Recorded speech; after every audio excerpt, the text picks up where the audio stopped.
I'm Rodman here with Max Gaede. We're at the Verizon Center. We're doing a segment called 5 for Fighting. 5 for Fighting is all about penalties, things that happen in the game, and all things Maverick hockey. Let's get into it.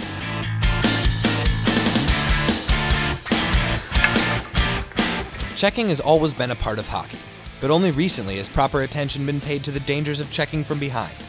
Injuries have ranged from broken arms to concussions and even paralysis. Well, basically it's like hitting a guy based on the numbers where he's defenseless and he has no way of knowing you're there.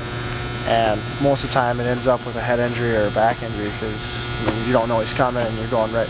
The worst ones are when you're 3 feet off the boards. When you're up tight, it's not too bad, but when you're far away from the boards, it's terrible. So if I'm chasing this guy into the net or to the corner, when I come in and he has his back to me, I don't hit him right here. This is where people get hurt.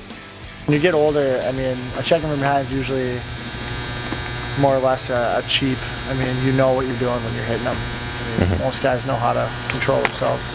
The collision happens out here and a guy hits you straight up. He's going head first, and I pray for his life. He's not going to make it.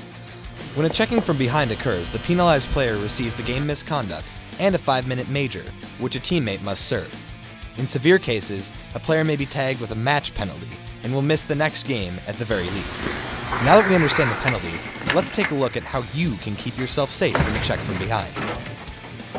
The biggest thing is like being aware of like your surroundings. You're always checking your head, you know, head checks like back and forth. And what happens whenever I know someone's coming in hot and it does not look like they're stopping, I straighten. You keep your head up, obviously. You never want to put your head down. You always want to have your head up, because even if you do get hit straight, you're facing the boards, your neck can go a lot farther backwards than it can down this way. If you're trying to beat a guy and you have a step on him, don't turn to the boards, because that's how you get hit from behind. What you want to do is you want to beat him to where he makes a connection with you and you literally just push right off him and you keep going. Now that we understand how to protect ourselves, let's learn how to avoid hitting our opponents dangerously. Almost bear hug him, so I won't take him into the boards. I can pull him back so he doesn't get hurt. You can grab him and safely bring him in. You don't kill him. I want to come in and hit him down, because then he goes into the boards with his back, and then I have space too so I can get the puck. It's also about getting the puck. So basically, it's like a kind of a gentleman's thing. You don't hit someone with the numbers. There's been much complaint over the years about players turning at the last second just to draw a penalty.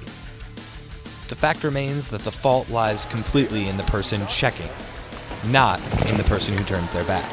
Checking from behind is not only dangerous, but an unsportsmanlike act that must be eliminated in order to protect players from peewees to the pros. But it comes down to, is the person paying attention who has the puck? Is the person paying attention who doesn't have the puck? So it's kind of like an awareness on both ways. Like, you have to be aware of when you're hitting the guy, where he's at from the boards, where you're hitting him, where the puck's going. It's just like, it's kind of, both people have to be thinking really fast or something bad can happen.